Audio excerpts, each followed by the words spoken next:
साथियों, स्वागत करते हैं ISP से सवारियस में।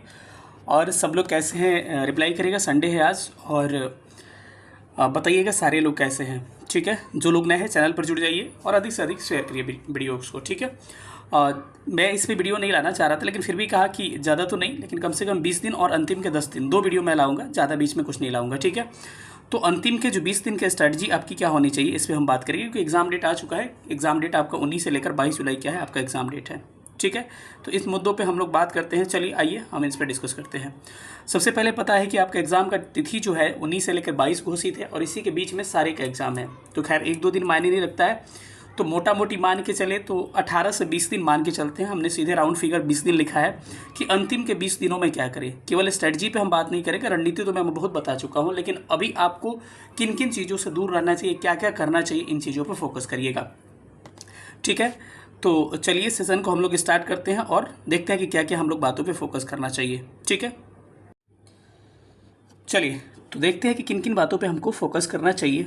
तो आपको पता होगा कि एग्ज़ाम का डेट सबका आ चुका है, इसमें बताने की कोई बात है नहीं। तो अब एग्ज़ाम के डेट में जो इन बातों पे गौर करते हैं कि किन किन बातों में आखिरी समय में आपको फोकस करना चाहिए, क्योंकि पता है एग्ज़ाम सबका है 1 to 5 से लेके कह सकते हैं PRT टू सीधी सी बात PRT टू PGT, यूँ कह सकते हैं कि सबका एग्ज़ाम है। PRT टू PGT सबका एग्ज़ाम है। अब आपको किन बातों पे फोकस करना चाहिए। सबसे पहली बात ये है कि मैं कभी ये नहीं कहता हूँ कि मेरे से ही पढ़ो, आप कहीं से भी पढ़ो, थोड़ा सा ठीक से पढ़ो। अंतिम समय है, ये खेल नहीं है, ये लाइफ की सवाल हो जाती है। और अभी देखिए 2 बातों पे हम बात करेंगे। एक तो पढ़ाई होता है, तो पहला सेक्शन पढ़ाई पे तो बाद में बात करेंगे, क्योंकि पढ़ाई पे लगातार हम बात करते हैं। एक सेक्शन होता है कि बाहरी बहुत सारी चीज़ें आपको इफ़ेक्ट करती है, तो इन सब चीज़ों को क्या इग्नोर करना चाहिए। अभी आप क्या करिए कि फ़ोन से थोड़ा सा क्या बनाइए, फ़ोन से थोड़ा सा दूरी बना लीजिए। अब दूरी बनाने का मतलब ये नहीं कि वीडियो देखना छोड़ दीजिए, जहाँ से पढ़ रहे हैं आप उसको पढ़िए, रिवीजन करिए PDF से, डजेंट मैटर। ये दूरी का मतलब ये हो गया कि लगातार फ़ोन पास में नहीं रखें। पढ़ाई के समय मेरा भी वीडियो देख ले रहे हैं तो बुक स्टडी कर रहे हैं तो फ़ोन पास में मत रखें। मैं ये नहीं कहता हूँ कि उसमें मेरा वीडियो देखें, बिल्कुल नहीं। इन सब चीज़ों को आपको ध्यान रखना पड़ेगा दोस्तों, नहीं तो छोटी छोटी चीज़ें बहुत महंगी पड़ जाएगी, याद रखिएगा। ठीक है, तो अब क्या करना है, थोड़ा सा फ़ोन से आपको दूरी बना के रखना है। ठीक है, इसके अलावा आपको क्या करना है कि थोड़ा सा सोशल साइट्स है, सोशल मीडिया साइट्स है जो, उनसे दूरी बना कर रखना है। सोशल मीडिया का मतलब हो गया कि फेसबुक हो गया, व्हाट्सएप हो गया, सबसे बड़ा बीमारी इंस्टा हो गया, और सबसे बड़ा बीमारी तो यूट्यूब का रील्स हो गया। ठीक है, मुझे लग रहा है कि आप कमेंट करके बताइए कि यूट्यूब पे जाते होगे आप एक किसी चीज़ को देखने के लिए, टॉपिक देखने के लिए, और रील्स में आप रह जाते होगे। याद रखना साथियों कि अगर जाते हो कभी यूट्यूब पे, देखिए कभी कभी क्या होता है कि आप जाते हो फ़ोन में किसी चीज़ का डाउट क्लियर करने के लिए, मानो कोई किताब पढ़ रहे हो या करेंट अफेयर्स पढ़ रहे हो सकता है बहुत सारी डाउट्स उसमें आ सकती हैं आपकी। तो अब हम क्या करने लगते हैं कि गूगल का सहारा लेते हैं कि इस क्वेश्चन को क्लियर कर लेते हैं। गूगल का सहारा जाने के लिए हम नेट ऑन करते हैं। ये बहुत प्रैक्टिकल बातें हैं। जब जाके नेट ऑन करिएगा तो व्हाट्सएप का कुछ नोटिफिकेशन आएगा, कुछ नोटिफिकेशन आपका यूट्यूब का आएगा। हो सकता है व्हाट्सएप में इंटर कर जाए, वहाँ आपका टाइम वेस्ट हो जाए। हो सकता है यूट्यूब में इंटर कर जाए, वहाँ पे टाइम वेस्ट हो जाए, और एक रील्स शुरू कर दें, उस रील्स से आपका कब 3-4 घंटा बीत गया आपको पता नहीं चलेगा। और जब थोड़ा सा डिमोटिवेट हो जाएगा लास्ट में आदमी, तो कहता है कि चलिए अब कल पढ़ाई करेंगे। याद रखिए भाई, एक एक दिन आपके एग्ज़ाम के लिए बहुत इंपॉर्टेंट है, और एक एक सेकंड इंपॉर्टेंट है। आपसे बहुत लोग आगे निकल जाएंगे अगर ऐसी गलतियां करिएगा तो। कंपटीशन मानते हैं, कंपटीशन थोड़ा सा कम है, लेकिन इतना भी कम नहीं है। सीट अच्छी खासी है, इतना भी कम नहीं है कि आप लापरवाही करते रहें। हर लापरवाही आपकी माफ़ होगी। अभी तक जो आपने किया मेरे साथ प्रण करिए अभी कि आज के बाद 1 मिनट भी अपना फालतू वेस्ट नहीं करिएगा, पहली बात। दूसरी बात कि दोस्तों के पास फ़ोन नहीं करना है अभी। ठीक है, अपने दोस्तों के पास फ़ोन नहीं करना है। दोस्त के पास फ़ोन करिएगा, 1 घंटा फ़ोन पे बात करने लगेगा, कहीं डिस्कशन कर रहे हैं, कोई डिस्कशन का फ़ायदा नहीं आएगा। फिर क्या कहेगा, कुछ क्वेश्चन पूछ लेगा, कुछ वो आपसे पूछ लेगा, कुछ आप उससे कंपटीशन में पूछ लीजिएगा। हो सकता है एक दूसरे को दोनों नहीं बता पाएँ और दोनों डिमोटिवेट हो जाएँ। तो ये सब छोटी छोटी बातें हैं ना, लेकिन आपके लिए इतना इंपॉर्टेंट है कि आप सोच भी नहीं सकते हैं। तो ये सब बाहरी प्रभाव से दूर रहिएगा।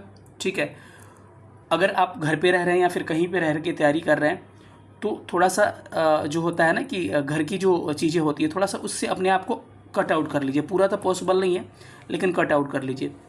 अगर आप किसी जॉब में हैं, प्राइवेट सेक्टर के जॉब में हैं, तो किसी भी तरह आप थोड़ा सा समय निकाल के 20 दिन का क्या कर लीजिए, लीव पे आ जाइए, क्योंकि अभी माफ़ नहीं होगा, अभी समय बिल्कुल नहीं है, आपको करना ही पड़ेगा मेरे भाई, नहीं तो सब चीज़ें बर्बाद हो जाएगी, याद रखिएगा, ठीक है। तो चलिए, इन सब बातों पे हमने बात कर लिया, सारी बातों को थोड़ा सा फोकस करके चलिएगा। और कभी भी वीडियो देखना होगा, वीडियो का टाइम बना लीजिए कि हाँ मेरा ही वीडियो आया है तो ठीक है, टाइम बना लीजिए, देख लीजिए उसको, ठीक है। लेकिन अब ये नहीं करना है कि दिन भर इसी वीडियो में लगे रहना है या फिर दूसरा चीज़ पढ़ना ही नहीं है। बुक्स भी बहुत इंपॉर्टेंट होते हैं, बुक्स का भी रिवीजन आप कर सकते हैं, ठीक है। कई लोग तो आदत इतना हो जाता है यूट्यूब पे पढ़ने का कि दोबारा बुक छूने का मन ही नहीं करता, दिन भर ABCD करते रहेंगे।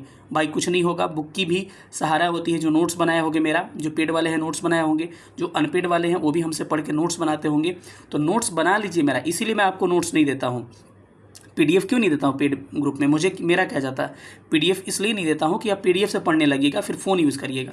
आपको क्या करना है, मेरे वीडियोज़ का नोट्स बनाना है, समय भले लगे 1-2 दिन में, कैसे भी बनाइए तुरंत या स्क्रीनशॉट लेके कहीं और भेज लीजिए जहाँ पे आपका नेट नहीं चलता है उस फ़ोन में, ठीक है।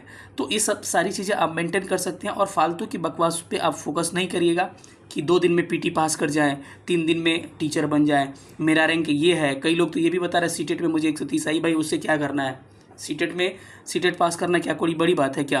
यहाँ सीटेट पास करके बहुत लोग बैठे हुए हैं, शायद ही किसी का सीटेट रुकता है जो थोड़ा सा मन दे देता है। तो बस इतना ध्यान रखिएगा कि अंतिम का दिन है भाई, कर लीजिए, थोड़ा सा रिलेटिव से थोड़ा सा साथ देखिए। अब इसी में सब एक ही बार आता है, जुलाई का मौसम आ रहा है, शादी ब्याह का मौसम आ रहा है, अब उनके लिए अलग परेशानी। तो शादी ब्याह के मौसम में भी अपने आप को कट आउट कर लीजिए कुछ दिनों के लिए, ठीक है। तो इतना ही नहीं है, बहुत सारी चीज़ें। चलिए, तो ये सब बातें रही। एक बात और आती है कि एक नया मेथड आपको बता रहा हूँ, इसको फॉलो करिएगा, न्यू मेथड। बेसिकली स्ट्रेटजी तो यही, मैं स्ट्रेटजी इसी को मैं कह रहा था। पढ़ाई पे तो मैं बात थोड़ा सा करूँगा लास्ट में। एक मेरा मेथड अप्लाई करिएगा कि कोई चीज़ पढ़ रहे हैं ना, मानिए कि मेरा गवर्नर जनरल का वीडियो देख रहे हैं, फिर किसी बुक से पढ़ रहे हैं या किसी यूट्यूब के अच्छे कोई टीचर है उनका वीडियो आप देख रहे हैं, तो उनके वीडियो देखने के बाद या फिर कोई टॉपिक्स बुक से पढ़ने के बाद से ना एक माइंड मैपिंग करिए, बहुत काम करेगा भाई।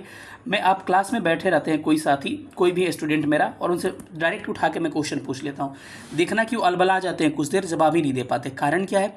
कारण ये है कि वो चीज़ें पिक नहीं कर पाते हैं क्योंकि एज्यूम नहीं किए रहते हैं। किसी भी चीज़ को पढ़िए ना, मानिए कि आपने बौद्ध संगति पढ़ लिया, ठीक है, या फिर कोई गवर्नर, मानिए कोई गवर्नर का आपने पढ़ लिया, कैनिंग के बारे में, तो अब आप पढ़ने के बाद से भी आप खाना खाइए या फिर कुछ करिए ना, अभी लास्ट वक्त है, वो भी पढ़ाई भी इंक्लूड होगा आपका। इसीलिए लोग कहते हैं ना कि 14-15 घंटे पढ़ते थे, पढ़ते 8-10 घंटे हैं, वो एज्यूमिंग बहुत ज़्यादा करते हैं। तो क्या करिए, अपने माइंड में लाइए कि कैनिंग का कार्यकाल कब स्टार्ट हुआ भाई, इतना से इतना तक, 56 से 61 तक। उसके बाद से कैनिंग के कार्यकाल में क्या क्या हुआ, 1857 की क्रांति हुई। उसके बाद से क्या क्या हुआ, 3 विश्वविद्यालय की स्थापना हुई। उसके बाद से क्या क्या हुआ, ब्रिटिश अधिनियम 1858 आया। फिर क्या हुआ कि कंपनी का शासन से छीन के कहाँ चला गया, क्राउन के पास चला गया, महारानी के पास चला गया। इन सबको एज्यूम करिए और तब क्या होगा कि आपको इतना आसान लगेंगे, लगना हर चीज़ रिवाइज कर रहे हैं। तो ये सब चीज़ें बहुत इंपॉर्टेंट होती है भाई, ये पर्सनल मेरा अनुभव है, इससे थोड़ा सा सीखिए और देखिए, इस पे काम करिए, आपको बहुत फ़ायदा होगा कि माइंड मैपिंग पे फोकस करिए और नई बुकों को थोड़ा सा कम पढ़िएगा। न्यू जो बुक्स है उसको कम पढ़िएगा और बुक चेंज मत करिएगा अंतिम टाइम पे, क्योंकि जो पेज का नंबरिंग जो एज्यूम होता है ना, उसका भी फ़र्क पड़ता है कि दिमाग में मैप बन जाता है, इस साइड ये लिखा है, इस साइड वो लिखा है।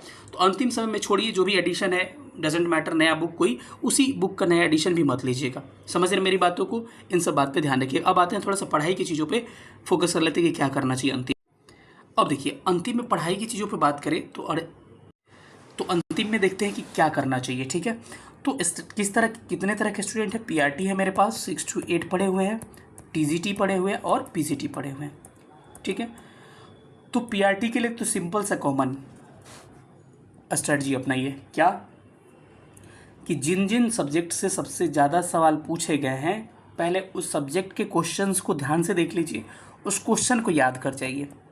मानिए कि आपको EVS में किसी में 14 पूछा है, 15 पूछा, उसको याद कर जाइए। बाकी मैं इसके लिए क्या कर रहा हूँ, सब्जेक्ट वाइज PYQ ला रहा हूँ। तो मेरा एक इनिशिएटिव होगा कि सारे सब्जेक्ट का कोशिश करूँगा, जो इंपॉर्टेंट सब्जेक्ट है उसका PYQ लाऊँ। तो ये तो होगा, तो सारे PYQ को याद कर जाइए। अगर कहीं आपको समझ में नहीं आ रहा तो उसको रट जाइए, ठीक है। देखना कि आधे से लगभग प्रश्न आपके वहीं फंस जाएंगे। जरूरी नहीं इसी का, अगर इसका 40 मार्क्स का जीएस वाला सेक्शन प्रिपेयर कर रहे हो तो 6 to 8 अप्लाई कर लीजिए। टीजीटी में पूछा हुआ अप्लाई कर लीजिए, ज्योग्राफी पीजीटी का भी देख लीजिए। देखिए कहीं ना कहीं या तो इसका पकड़ा जाएगा या तो इसका पकड़ा जाएगा, नहीं तो इसका पकड़ा जाएगा। यही काम हिस्ट्री में होगा कि हिस्ट्री जो है 6 to 8 सब कुछ देख लीजिए, क्या होगा यहाँ का यहाँ पकड़ा जाएगा, यहाँ का यहाँ, यहाँ का यहाँ, या फिर इसमें एक दूसरे से ये टकरा जाएंगे। एकदम निश्चित रूप से ध्यान रखिएगा। आखिरी टाइम में मैथ रीजनिंग का थोड़ा सा बात कर लेते हैं, कई वीडियो पे बात मैं नहीं करता हूँ। मैथ रीजनिंग कल देखा होगा आपने कि हेडमास्टर का एग्ज़ाम हुआ है या फिर हेड टीचर का। जितना मैंने मैथ रीजनिंग कराया भाई, एक एक पॉइंट्स उसमें से लड़ गए हैं आपके। कैसे? तो मैं द ऑफिसर्स क्लासेस पे पढ़ा चुका हूँ मैथ रीजनिंग, लेकिन मैं कोशिश कर रहा हूँ कि मैं अपने चैनल पे उसी वीडियो को थोड़ा सा अरेंज वे में आपको पढ़ाने की कोशिश करूँगा कि लास्ट टाइम में आपका एक रिवीजन हो जाएगा। मैं सोच रहा हूँ कि एक क्लास लाऊँ, 2-3 क्लास लाऊँ मैथ का, समय मिले तो, और सबको रिवाइज करवा दूँ। तो मैथ रीजनिंग देखिए, ये बड़ा बिग सेक्शन हो गया। यहाँ से आपके फिक्स प्रश्न बनेंगे, 14-15 प्रश्न फिक्स बन जाएंगे यहाँ से, तो परेशानी नहीं होगी। ईवीएस का मैं लाऊंगा वीडियो, बस 14-15 प्रश्न वहाँ से, यानी कि 30 प्रश्न तो आपको यहीं से फंस गए। ईवीएस से 10-15 को, और आपको 15 के आसपास आपके मैथ रीजनिंग के 30 प्रश्न यहीं फंस गए। बाकी सब्जेक्ट जो बच जाते हैं, ज्योग्राफी की मैं गारंटी लेता हूँ। मैं अभी पीआरटी पे बात कर रहा हूँ, ध्यान रखिएगा, यानी कि 6 to 8 ऊपर लिखा हो तो उसके बारे में। ज्योग्राफी का मैं जो वीडियो डाल रहा हूँ, मैंने अभी डाला है क्लाइमेट डाल चुका हूँ, भारत का सामान्य परिचय डाल चुका हूँ, कल का कृषि डाल चुका हूँ, आज टाइम मिलेगा तो खनिज संसाधन का बड़ा डिमांड है उसको डालूंगा, वनस्पति डालूंगा, सारा कवर कर लेना है। और बेसिकली साथियों इंडियन ज्योग्राफी पे फोकस करिएगा, मेरी बात मानिएगा। जो पीआरटी वाले हैं ना, इंडियन ज्योग्राफी पे फोकस करिए, क्योंकि इंडियन ज्योग्राफी से ही सवाल पूछते हैं। यही समय है आपका ये पहचानने का कि क्या पढ़े क्या नहीं पढ़े।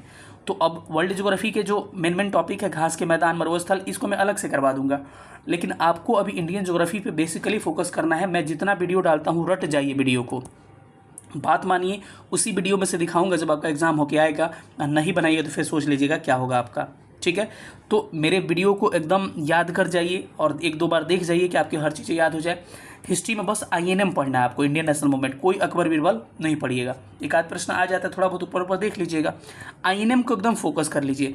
जितना मैं आईएनएम का टॉपिक करा चुका हूँ, 1857 की क्रांति से लेकर भारतीय राष्ट्रीय कांग्रेस, या फिर जो भी टॉपिक करवा चुका हूँ, जनजातीय विद्रोह, किसान आंदोलन, सबको मैं करवा दूंगा। इसके अलावा आईएनएम से संबंधित जो बिहार के टॉपिक्स है, बिहार हिस्ट्री भी मैं अलग से करवा दूंगा। तो ये चीज़ें आपकी हो जाएगी। ज्योग्राफी में बिहार ज्योग्राफी में करवा चुका हूँ, तो उसका मेरा प्लेलिस्ट देख लीजिए, वहाँ से हो जाएगा। तो कितने सब्जेक्ट हो गए, ज्योग्राफी यहाँ से हो गए।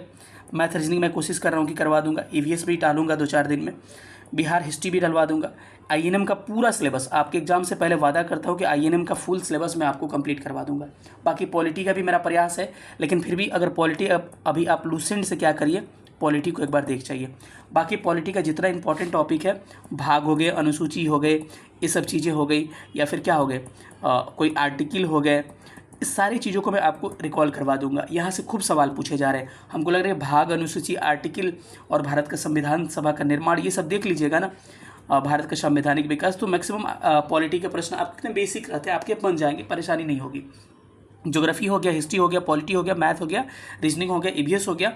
अब सेक्शन साइंस का एक बचता है, तो साइंस का मैं कुछ वीडियो डाला हूँ और कोशिश करूँगा कि साइंस का वीडियो मैं आपको डालूँ, लेकिन आपको ध्यान रखना है कि आपको क्या, बात ये पड़ता है ना एस्पिरेंट कि मैं अकेले हूँ और इतने डिमांड आते हैं, सर साइंस डालिए, ज्योग्राफी डालिए, हम पे ध्यान नहीं दे रहे। अकेले क्या क्या करूँ आप खुद बताइए। मैं पढ़ता हूँ, बहुत सारी चीज़ें हैं, मेरा पर्सनल लाइफ भी है, तो क्या क्या अकेले फोकस करूं। लेकिन फिर भी कह रहा हूं कि साइंस का पूरी कोशिश रहेगी कि साइंस का इतना करवा दो कि आपका काम हो जाए। फिर भी मैं आपको कह रहा हूं कि साइंस के लिए जो लूसेंट का जीके है ना, लूसेंट जीके, तो लूसेंट जीके को क्या करिए आप एक बार बढ़िया से देख चाहिए। लूसेंट जीके को क्या करना है भाई, एक बार अच्छा से देख जाना है, किसको, साइंस वाले सेक्शन को।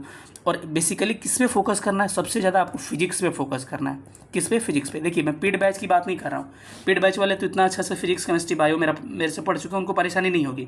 कल के पेपर में भी देखिएगा आप, कमेंट जाके सारा प्रश्न आया हुआ है, तो उनको तो परेशानी नहीं होगी। लेकिन जो हमसे नहीं पढ़े हैं या फिर जो पढ़े भी हैं, तो लास्ट टाइम में मेरा नोट्स रिवाइज कर लीजिएगा। जो लोग नहीं पढ़े हैं, फिजिक्स पे ज़्यादा फोकस करिएगा भाई, क्योंकि बायो जो होगा ना, बायो ईवीएस से कवर हो जाएगा। और बायो में भी जो ह्यूमन फिजियोलॉजी है, रक्त हो गया, उसके बाद से पोषण हो गया, ये सब चीज़ों को देखिएगा। बाकी ये सब साइटों इसमें मत जाइएगा। जैसे नहीं होता, जंतु विज्ञान में भी कई चीज़ है कि जंतु विज्ञान का विभाजन हो गया, क्या इकाइनोडर्मेटा क्या होता है, इस सब चीज़ों पर फालतू में फोकस मत करिएगा। या फिर प्लांट का क्लासिफिकेशन हो गया, इन सब चीज़ों पर फोकस नहीं करिएगा। बायो में भी फोकस करना है तो विटामिन देख लीजिएगा, विटामिन के अलावा आपको बीमारी देख लेना है, डिजीज़ देख लेना है। उसके अलावा आपको रक्त परिसंचरण ब्लड देख लेना है। उसके बाद से पोषण न्यूट्रिशन देख लेना है। तो ये जो कोर टॉपिक्स है ना, बस इसको देखना है आपको बायो में। केमिस्ट्री में भी क्या कुछ फार्मूलाज देख लेना है। एसिड बेस साल्ट, केमिस्ट्री में एसिड बेस साल्ट देख लेना है। यहाँ से सवाल आपके एग्जाम में खूब एटॉमिक स्ट्रक्चर थोड़ा सा देख लेना है, परमाणु संरचना देख लेना है। या फिर केमिस्ट्री में जो मिसलेनियस दिया गया है कि कौन सा सोना राजा धातु कहलाता है, ये वो मेटल नॉन मेटल को थोड़ा सा देख लेना है। तो मुझे लग रहा है कि ये चीज़ें आपकी हो गई। रही बात करंट, तो करंट सबके लिए कॉमन है। मैं बार बार करंट का अलग स्ट्रेटजी बता चुका हूँ कि स्पीडी का जो मैगजीन आता है ना भाई, नया मैगजीन 2 जून तक आया होगा, ले लीजिएगा। और उसी को लास्ट का 6 महीना वाला रट जाइए पूरा चार्ट सहित। और उसके बाद लास्ट टाइम में अगर मैं मैराथन लाता हूँ तो मैं, नहीं तो बहुत सारे वीडियोस आते हैं आपको करंट का, लास्ट टाइम में देख सकते हैं। लेकिन करंट का पढ़ना स्टार्ट कर लीजिए, एक एक मार्क्स आपके लिए इंपॉर्टेंट होगा। मुझे लग रहा है कि पीआरटी के लिए मैंने बात कर लिया। अब बचे क्या आपके मेरे साथी बचे कौन, 6 to 8 वाले। तो इनको थोड़ा सा बात कर लेते हैं। 6 to 8 वाले में तो शायद 2 सब्जेक्ट आपका होगा ना, तो 40-40 का। तो उसमें क्या करेगा, जो भी आपका सब्जेक्ट होगा, अगर आपका ज्योग्राफी है, अगर आपका हिस्ट्री है, ठीक है, तो आपका काम तो मेरे वीडियो से जैसे मैं कह रहा हूँ वहाँ हो जाएगा। अदर सब्जेक्ट है, इको वगैरह है, तो इको को क्या करिए आप प्रीवियस ईयर से देखिए कहाँ से प्रश्न पूछे गए हैं, और उसके प्रश्न आप अच्छा से उसी टॉपिक्स को पढ़ लीजिए। क्योंकि अब मेरे पास तो समय नहीं है कि हर चीज़ मैं आपको करवाऊँगा, बेसिकली मेजॉरिटी में मैं फोकस कर रहा हूँ, ठीक है। तो इकोनॉमिक्स वाले हो गए। साइंस वाले क्या करिएगा, साइंस वाले भाई क्या करिएगा, थोड़ा सा 9th-10th तक ना एनसीईआरटी ठीक से पढ़ लीजिएगा आप लोग, क्योंकि आप शुरू से पढ़ते आ रहे होंगे। थोड़ा सा 9th-10th तक एनसीईआरटी थोड़ा सा ठीक से पढ़ लीजिएगा। जीएस का कॉमन स्ट्रेटजी जो मैंने बताया 40 मार्क्स का, सब वही होंगे, ठीक है। ज्योग्राफी, हिस्ट्री, पॉलिटी जो भी है, एनसीईआरटी पे फोकस कर लीजिएगा 6 to 8 वाले, ठीक है, आपका काम हो जाएगा। चलिए अब थोड़ा सा बात कर लेता हूँ 9th-10th वाले जो है पीजीटी वाले, या फिर 11th-12th वाले टीजीटी वाले। तो ध्यान रखिए ये लोगों को क्या करना है कि देखिए, मैं ये नहीं कहूँगा 9th-10th वाले क्या करिए। अगर साइंस है तो साइंस वाले को थोड़ा सा आपको फोकस करना है। 9th-10th में अगर साइंस सब्जेक्ट है आपका, तो साइंस का 80 मार्क्स के करीब में आएंगे। तो साइंस को क्या करिएगा, आपको थोड़ा सा ना 11th-12th वाला साइंस शुरू से पढ़ते आ रहे होंगे, उसको ठीक से पढ़ लीजिए, क्योंकि वहाँ से भी प्रश्न आ रहे हैं। लेकिन ये भी ध्यान रखना है कि जो बेसिक्स होते हैं ना, एक 1 लाइनर, उसको भी मत भूलिएगा।